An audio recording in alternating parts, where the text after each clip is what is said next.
When you start out making electronic music, one of the things you are going to run into is problems in the low end. How can you get your kick and your bass to sit well, to work with each other, to get that punch and to get that drive going? It's the foundation of your track, so if you screw it up, it's probably not going to work. And if you have to build the rest of your house on top of that and it's not well, your track is never going to work. So a lot of people make that common mistake. Beginner kick and bass mixing. That is today's video. Are you ready for that? Let's go do that right now.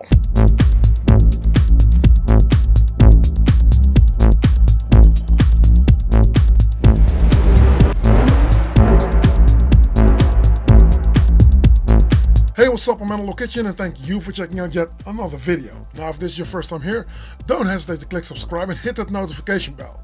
Whenever I upload a new video, you'll be kept in the loop and you'll not miss out on anything. Stick around till the end of this video. I'll tell you all about Discord, Patreon, the community, and how you can sign up to one of the fastest growing communities on the web. One of the tricks that I ran into later on in my career when I started to produce, and I'm talking about producing on the DAW, is that for one, you have to not constantly turn up and down your volume when you're monitoring. This is invoking a lot of ear fatigue, which means you can't really pinpoint what it is that you're looking for, especially when you're looking at kick and bass. Now, that's one trick that I always do. I keep it at the same level, probably about 60 to 75 SPL, meaning sonic pressure level. You've got like little devices that can actually measure how loud your speakers are, and the rule of thumb is the lower it is, the longer you can listen to it, especially if you need to focus on what it is that you're hearing. In the DAW, there's also something that is called phase alignment, and this is what it is. Let's zoom in and look at the wave cycles. The peaks and troughs of the kick waveform are opposite to the 808. So the kick and the 808 are out of phase with each other. Now let's invert the polarity of the kick, flipping its waveform upside down. The peaks and the troughs now line up, and the kick punches through a lot more, especially in the low end. But what if you're working a DAWLESS live set, meaning you are away from the computer?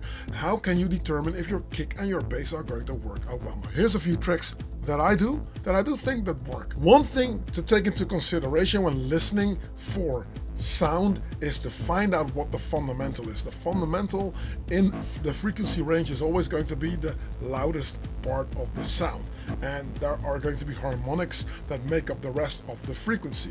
But that thing with a kick and a bass, if you got like one fundamental here, say let's put it on 100 hertz, right? And then the harmonics are going to be 200 and 300 and 400 hertz, and it goes down a little bit like that. The problem is going to start to occur when the kick fundamental and the bass fundamental are absolutely lined up. Well, this will also not work. That will also not work. So you need to invoke a frequency window in which both of them sit. Harmonics. If you got the 100 hertz and then there's 200 hertz, which also is a harmonic of the fundamental frequency. Mostly, a lot of people are boosting the fundamental frequency. That's the oomph. So if you're sitting in the studio, everybody's going like, yeah, listen to the bass. You really need to feel it, so they pump up the fundamental. Whilst the trick is to go to the first and second harmonic and boost them up a little bit, because you'll perceive the same amount in increase, and it will sound a little bit more, to your liking. Another fault that a lot of people are making is that they think that the bass drum is going to be the lowest frequency. It's mostly the bass line that is the lowest frequency. So you know that there's a lot of energy coming from the bass, and you need to have a lot of punch from the kick. Now, this is how it works in the DAWLESS realm. All machines that you buy have a certain characteristics in the way they will replay the sound. An MPC will work different from a 1010 black box, will work different from an Octatrack, will work different from a Deluge. They're all got their own sort of like special fingerprint in where their sweet spot lies when it comes to sound reproduction. With analog subtractive synthesis, most often when you got 24 dB ladder filters, it means that if you add a little bit of resonance to your bass line, to the filter, and you tweak it a little bit, you're going to lose a little bit of low end. And that's what you would want if you have to get a fat kick and a fat bass line to sit together. So that's a trick to also use and see. We're going to get into the license. I'm going to show you on where I think it lies, but determining by hearing where it is can be a little bit harder than just watching the screen and just pinpointing where stuff needs to go. Another thing is diode clipping. I was lucky enough that Konstantin, which is the engineer and partner for Kink, both of them work in the studio. He's a technical guy, and he told me when I was playing the Arc boat party ages ago with Hendrik Swartz and Botsin, and literally everyone was on that boat. Sven Fat was on that boat, and I spoke to Konstantin there because he came along with Kink, who was playing there as well. He said, you know about diode clipping, and by that time I know of diodes and diode clipping.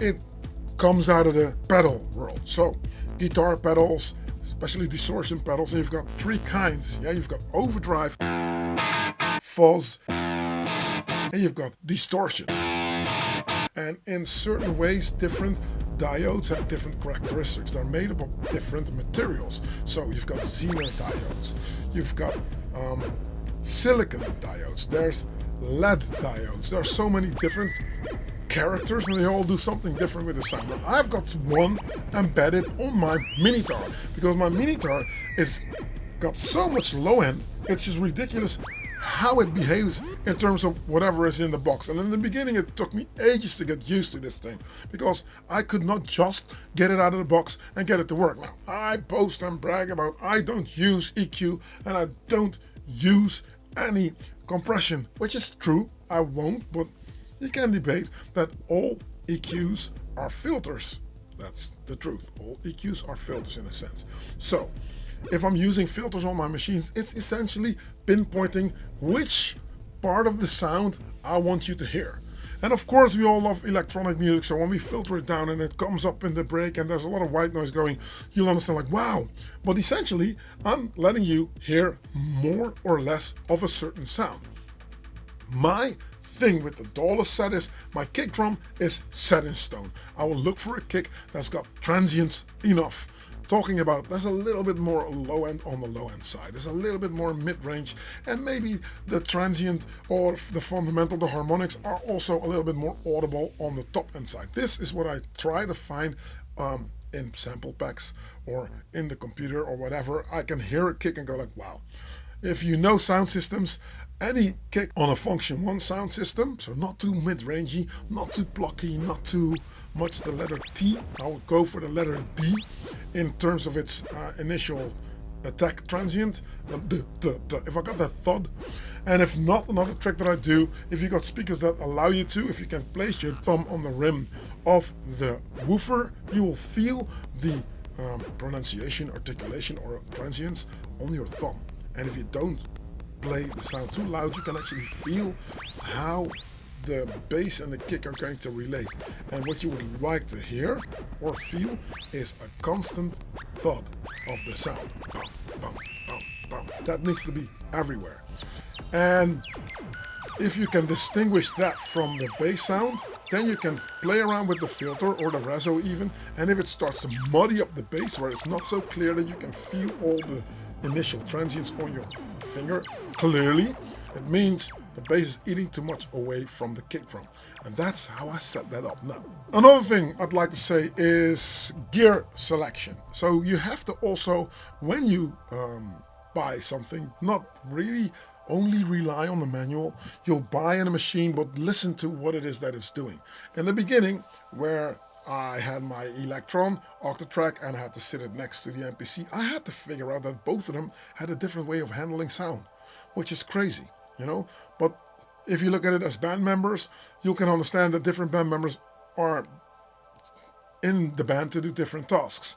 They will work together, but you have to make it work so that it will actually work as a whole. This is not just a beginner kind of video, because I do think that anyone can benefit from it, because the amount of masters that I get that I need to master, where people are asking me, the whole track is amazing. DJs will not play it because they tell me I screwed up my kick and bass. Do you know how to solve it? So this is going to be that. Are you ready? Follow me to the live set and I'll show you. So let's start with the kick. I'm using this kick because it's got certain elements that I think are very important. The kick is going to come from the Octatrack on track 1. So I've got track 1 engaged, and then I've got FX1, which is effect 1, and effect 2. Out of the box, effect 1 is going to be a filter, which is going to be double clicking a 12 dB filter. So it means we've got a slope over on A and a slope over on B. So if I needed the highs to be cut out, this is one side, and the other side obviously is going to be. Now, where you've got two knobs for the filter right here, usually on different filters, like for instance on the Synth Pro X, there's different filters, but there's one cutoff frequency, and then there's a resonance, and then there's the envelope amount also, so you can determine which part of the filter is engaged on what part of the sound, which is a cool sound shaping ability that you have right there. So, but going to the kick, if you want to find out whether this kick's got some properties you need, you'll just listen carefully. So what we're going to do is use that high pass.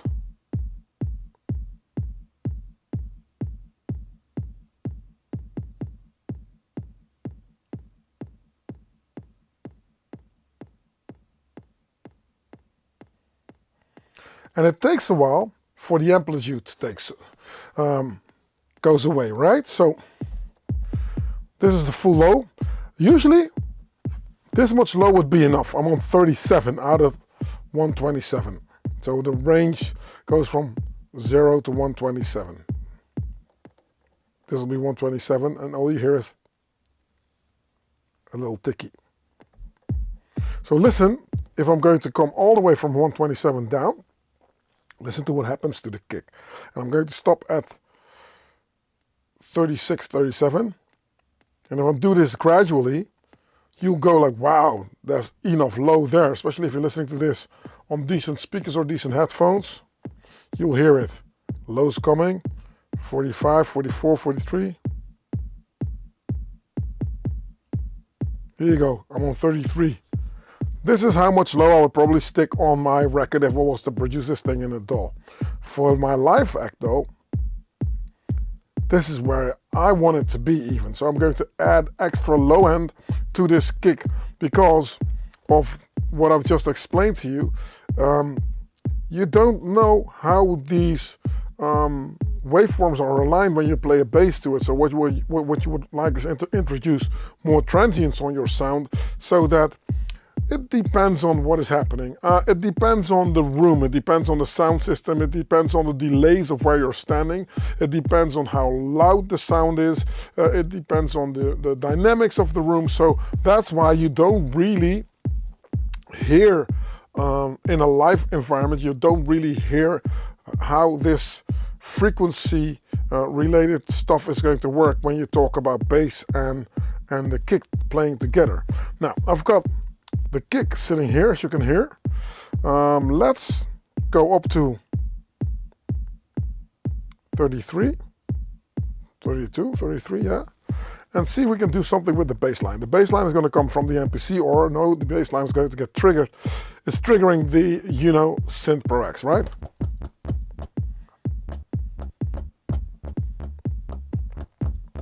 And another thing, if you want to have kick and bass together and you don't want to have a problem, if you really can't get them to gel together, a thing is to play bass notes anywhere else where the kick is playing, which means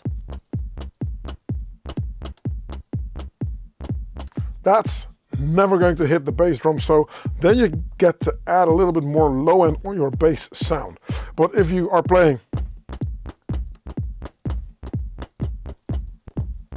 1, 2, 1, 2, 3, 4, then the 1, 2, 3, 4 are always going to mask each other. So you need to now be careful if there's a lot of low end on your bass sound.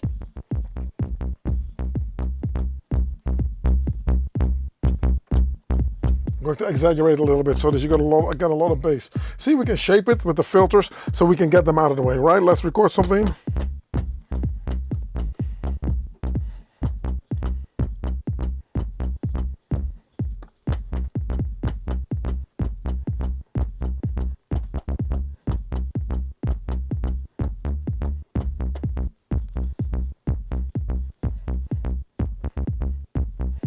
Maybe let's do it again. 1, 2, 3.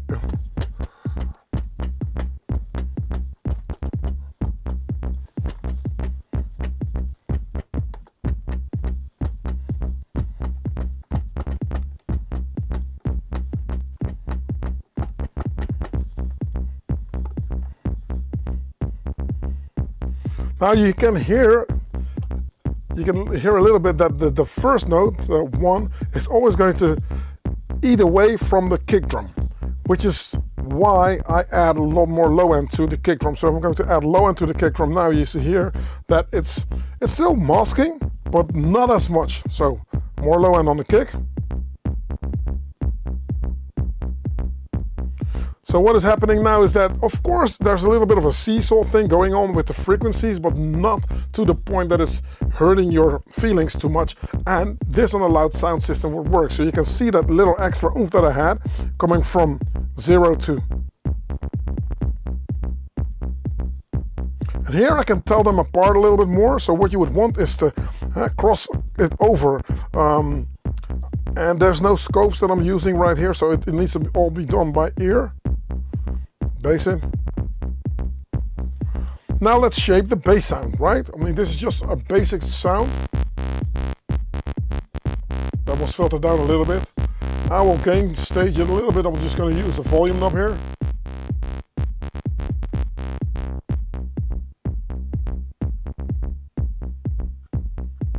Now I told you, introducing resonance is also going to take out low end out of the bass line.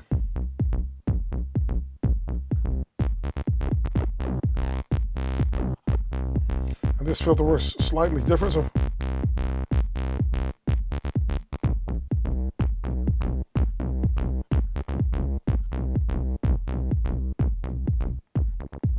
I'm going to use the drive knob here.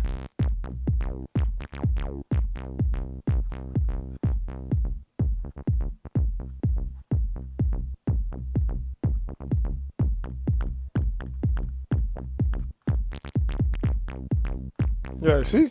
So there's a lot of low end that is, well, not a lot, but there's some low end gone. And what I love about the Uno Synth Pro X is that I add drive to it. It will still beef up the sound a little bit, but it will still be manageable in terms of where my kick is.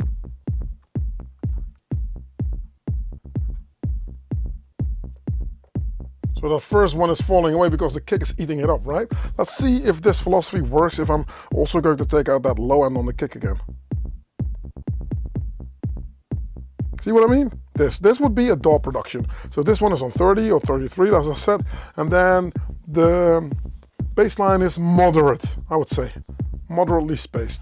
Now I'm deliberately not playing any other drum sounds because I want your attention purely on the kick and the bass, okay?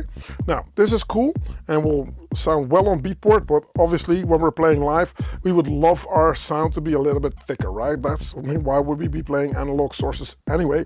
If we have that advantage, it's best to just use it. So what we're going to do is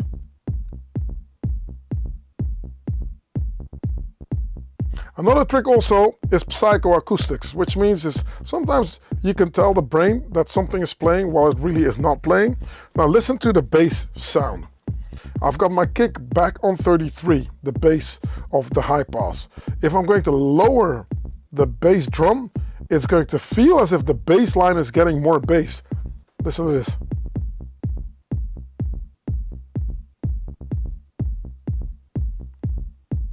This is also a way to tell whether something's happening. Now what is happening is that you're layering a blanket underneath the bass line, and the bass line has similar characteristics in terms of where the frequency spectrum is. I think if I would put this up on a scope, you'll see that they just like cross each other over a little bit, which is cool. So now the bass line is borrowing certain low-end content frequencies from the bass drum. I mean, that's what the brain is telling you. It's not happening, but that's what's. So now what we're going to do is get a little bit of an envelope going. It's also to have this thing set up apart from the kick drum. Here. See, now it's all gone. So you would like to have a little bit of articulation. That's what we're using the envelope for. And then we're going to give it a little bit more grit. Not too much. So filter 2 is going to go backwards a little bit, filter 1. And now we're going to add some drive, right?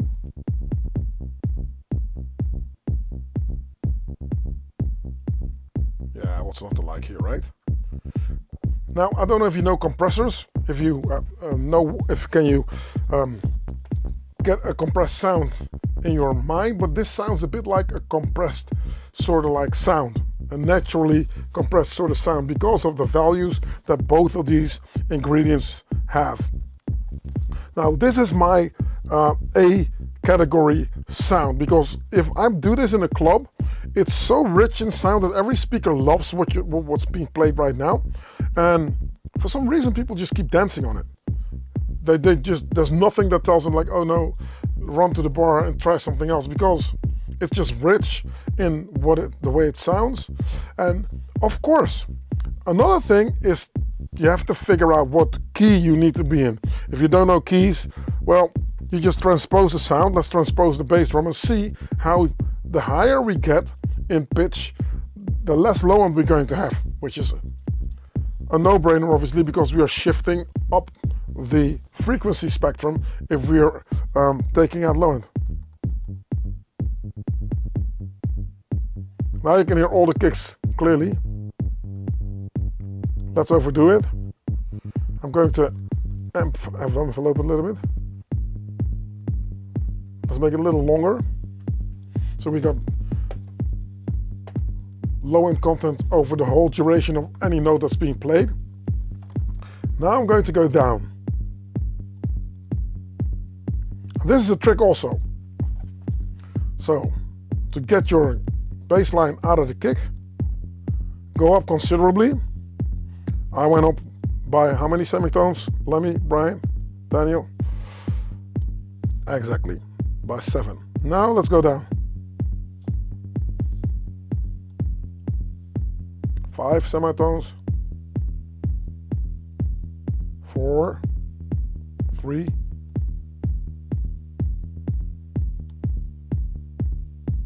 3,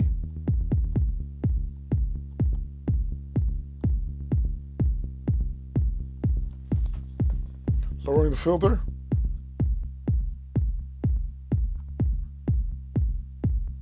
And if you just tweak the sounds, you can hear that there's some sort of almost a sample and hold type kind of envelope that gets introduced to the sound. So now the kick and the bass do deep deep deep deep deep deep deep deep deep deep.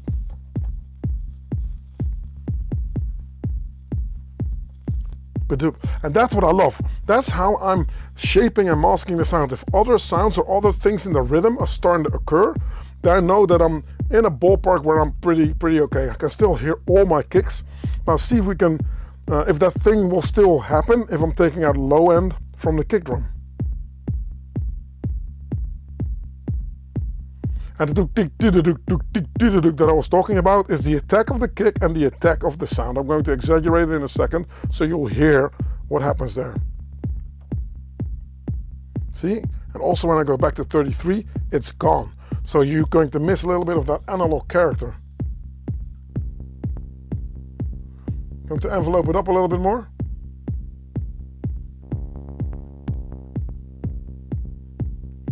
I'm not being sponsored by IK Multimedia people, but I have to say that I'm falling in love with this thing more and more, because it's one of those synths that you can really like tweak and shape the sound.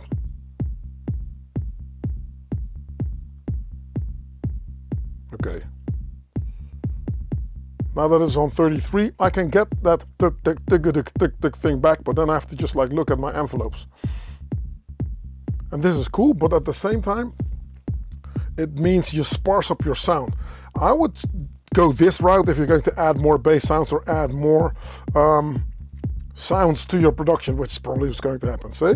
So let's leave this here for now, and let's go to another track and see if we can introduce another bass sound. Obviously, I think we can, because we've got our Minitar sitting here, gagging to be in the game. So let's see. See if we can have this play also. Minitar.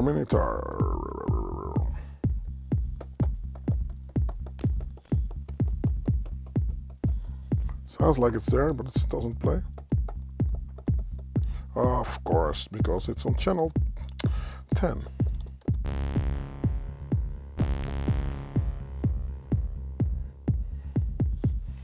And you'll hear the Boss DD500 heavily engaged. I'm going to take that out as well. So we're first going to go for the pure sound. Okay, and change it a little bit. Still the knob isn't fixed. This is it. Extra high, see, crackling sound. To make a hi-hat out of this.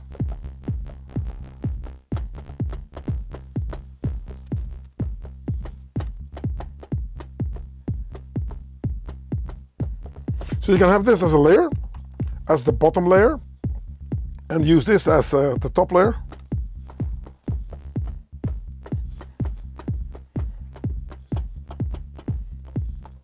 And because this is a heavy, rich synthesizer with a little bit more transients on the sound, I would probably suggest to just like add a little bit of that delay that I have here.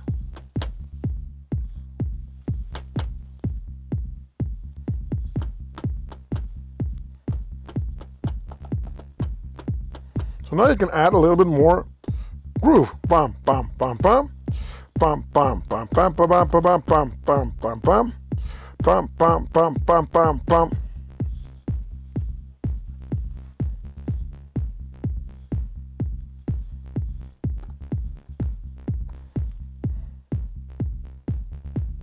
Okay, let's shape this sound as well. We've got our attack, decay, release, and sustain right here.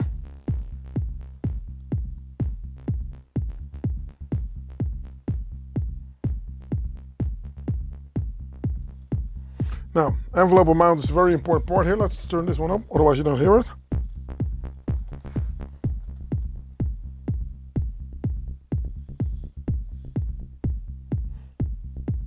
And the trick for me in this kind of music is to have these things breathe together. Have a little bit of a breathing situation, right? Listen. Oh. So now that I've got this, knowing that I've got my little bit more. No. Okay. Yeah. Not too short. Now I'm going to lower my kick again.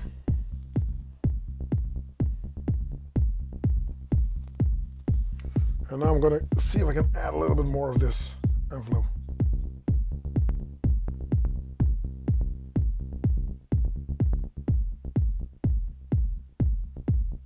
Do you hear the pulsating nature of everything now? Look at it, depth.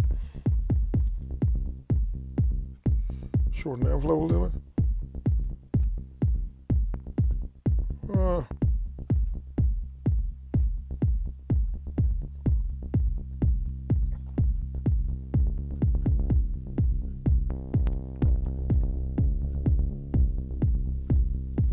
And it's leveling as well. So it's the length, it's the envelopes, it is the amplitude, it's everything together. But you have to determine where you want to go. Mind you, for different styles of music, you have to approach it also from a different perspective, right?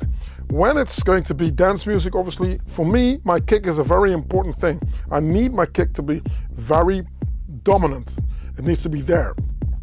I always say 2 to 3 dBs up louder than anything else in the mix is, but that's really a fail-safe if things are starting to go pear-shaped. If you're playing for an hour and all your levels are all over the place, most of the time your kick starts to sound like this. Sometimes, you know, there's hi-hats involved, you know.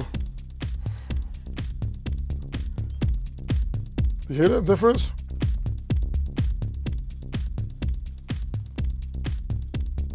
So, now you're gonna see how it starts to work.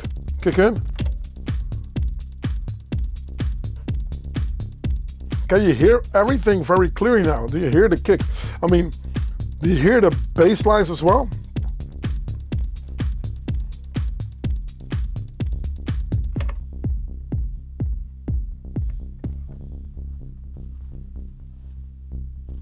And almost sounds as if the minotaur is acting as delay for the Synth Pro X. Now this is also, if you're talking about kick and bass, you have to decide who's chief and who's Indian, you know what I mean? It needs to be like a hierarchy of sounds that you would like to hear. You have to follow one, and sometimes I'll switch it around.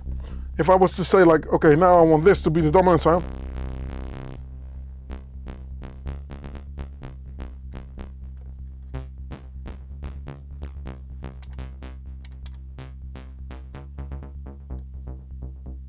Let's play this as a bass sound.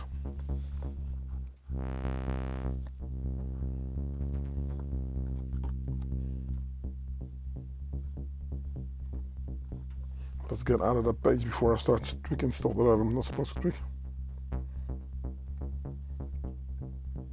Here. Play around with the filter envelope. First take out the delay because it's hard for me to concentrate. I went for a square.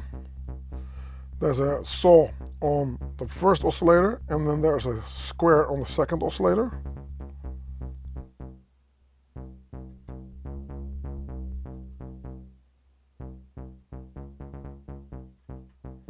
Ooh.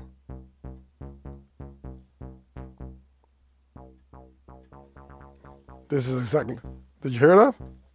Listen to the hiss that gets introduced also. This is the bass sound right now. And I told you, no classic filters. Listen how much low end we're going to lose if I'm using the resonance. So this works in a way, right? Okay. Let's add the kick back in.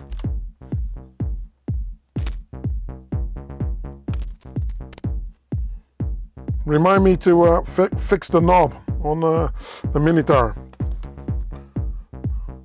Okay, so I'm going to add my little bass line here again, the Synth Pro.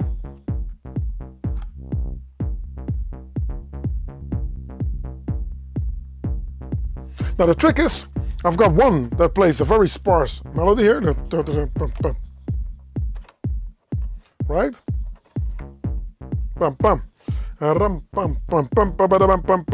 This is really sparseness. I'm telling you, there's not much groove in here. I can up the shuffle it, but it doesn't really, you know. And it plays on all every time it just hits the one as well. But then I'm going to fill in the gaps with the Synth Pro X. So the Minitar's gaps are going to get filled up by the Synth Pro X here.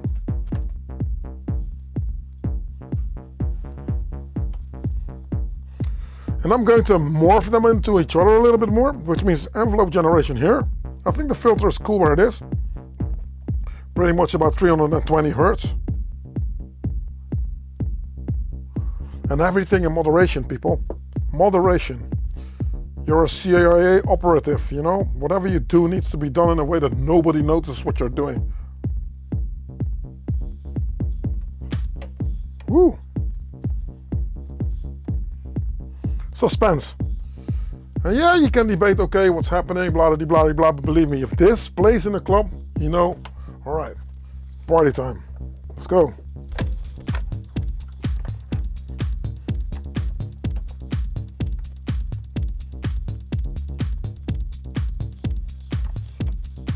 And this is now, when I think everything's done, introduce some reverb or delay.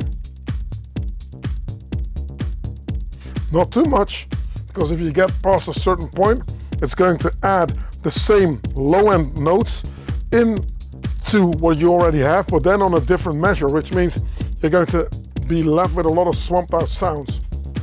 Which again, you can debate to really work out well with the tone on your delay, but you know what? I'm not a sound engineer when I'm playing live. I want to just like play my music, so leveling is everything, right? I think we got a good balance here. Can be a little bit more.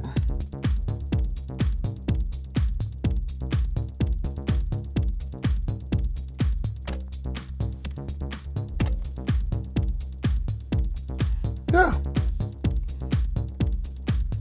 As such, is a way to approach kick and bass in the live realm. I will do multiple videos on this topic, as I've only touched the layering, masking, and the placement of certain things. There's so many things that are involved as well.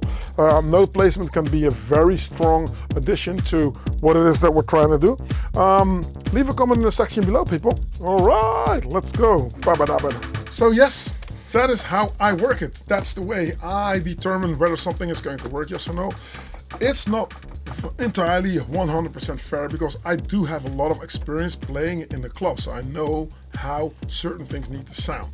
If you don't have that experience, see if you can find a club that's empty during the weeks. See if you can find a DJ that can play tracks for you. See if you can find somebody with a big sound system, and just go in there and play it as loud as you can, so you'll hear how your sound translates in a club environment, if that's what you want your music to sound, to feel, to sit right and to feel well. Because the amount of times where I played everything on my headphone, got to a gig, and all of a sudden the levels were off, that's a very, very annoying feeling, and you feel like you're not in control. So it's very important to get that stuff right. So if that's anything that you can do, I suggest you do that. Or get big sound system, play to your mates, play to your friends, in some way, form, or capacity. See if you can get out there to at least try it out on a bigger sound system, so you know how bass and kicks relate to each other. Another trick is play kick and bass only. If you can dance to a kick and a bass line for at least 5 minutes, you know that is that. So that should be the goal. That foundation should not bore you. It should be note placement. It should be everything on there that will work and that will help you out. And then if you add something to it, it should add to the flavor.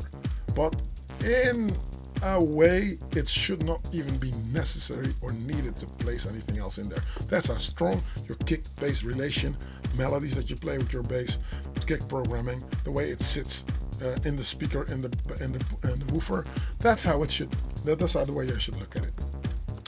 Now, if you want to have more information, you want to just get like closer to me, that's possible. You can ask me all these questions live and direct on Discord, but Discord is bridged to Patreon. So if you enlist on Patreon, which won't be having you breaking the bank, by the way, you can get to me, and then we can talk about this stuff or about all these other things. I think there's ample videos on different topics, ranging from beginner to a little bit more expert stuff. So, and the community is cool. You've got a nice community of like-minded people that can tell you a lot of stuff. They will comment on your demos. They will tell you on how they do it, because everybody pretty much got a different way to get to the same destination. But it's also cool to just find out what other people are doing, right? So I'm very happy for that. Now, if you made it this far into the video, you, sir or ma'am, are an absolute superstar. Thank you for watching. I'll be back here next week with another video. I'm Animal Kitchen. Thank you for watching. Keep watching this space, and I'm out. Peace.